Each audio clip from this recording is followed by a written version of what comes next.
শেষ বাঁশি বাজানোর পরই হয়তো আবেগটা দলা পাকিয়ে গেল। মেঘও তো একটা সময় বৃষ্টি হয়ে ঝরে যায়, আবেগও এবেলায় বনে গেল মেঘের ধর্মের অনুসারী। চোখ ভেঙে আসতে চাইছিল বুঝি।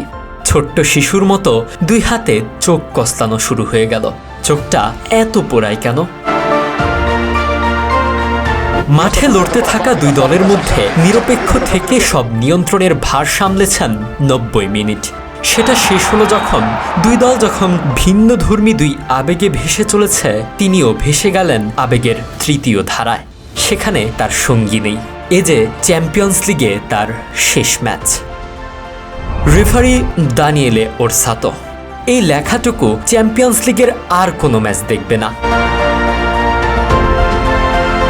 ভিন্নমুখী দুই আবেগের মাঝে মাঠে দাঁড়িয়ে তিনি। হাতের বাঁশিটা তখনও ডান হাতে ধরা, তা নিয়েই চোখ কষলে চলেছেন। কিন্তু জল যে বাদ মানতে চায় না। পোড়া চোখ, বেয়ারা জল। মুহূর্তটা যেন তার জন্য একই জায়গায় আটকে আছে। বিশ্বাস অবিশ্বাসের দোলাচলে যে মুহূর্তটা থাকে সেটাই আর কি। যা হচ্ছে তা কি আসলেই সত্যি? আসলেই সব শেষ? মানুষ নাকি অতীতেই বাঁচে, হয়তো সত্যি। না হলে বিদায়ে এত মন খারাপ কেন হবে? হয়তো বিদায় বেলায় অতীতের সবটুকু আবেগ ঘিরে ধরে, বলে যেও না। ভবিষ্যতের শূন্যতাও প্রশ্ন হয়ে এসে বলে, এরপর কি করবি রে তুই বোকা? অতীত আর ভবিষ্যতের মাঝে বর্তমানের ওই মুহূর্তটাতে তখন দাঁড়িয়ে তিনি বিশ্বাস অবিশ্বাসের দোলায় দুলছেন আর কাঁদছেন।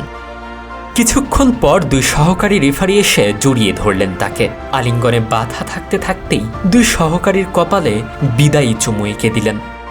পিএসজি আর ডটমন্ডের ম্যাচের শেষে টিভি ক্যামেরা তাকে খুঁজে নিতেই হয়তো প্রশ্নটা জেগেছে অনেক ফুটবল প্রেমীর।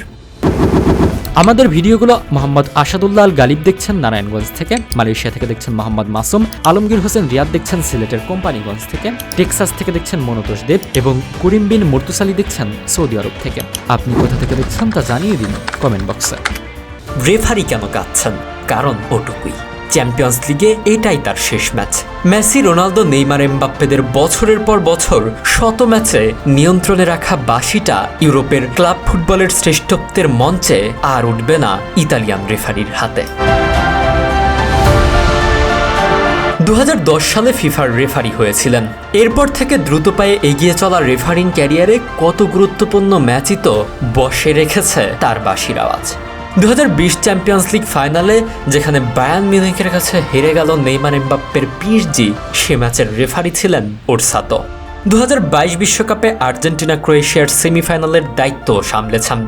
2020 সালে international federation of football history and স্ট্যাটিস্টিক্সের বর্ষসেরা রেফারিও নির্বাচিত হয়েছিলেন। বয়স হয়ে গেছে 48। এবেলায় এসে তার পা জোড়ার হয়তো মনে হলো বিশ্রাম দরকার।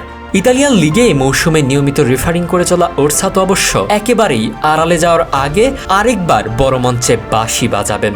জুনেই ইউরো আছে না, সেটাই শেষ। সেখান থেকে বিদায়ের দিনে হয়তো আরেকবার চোখগুলো পোড়াবে ওরসাতোর। হয়তো বৃষ্টি হয়ে ঝরবে আবেগ, তবে ওই বৃষ্টি মিলিমিটারে মাপা যায় না।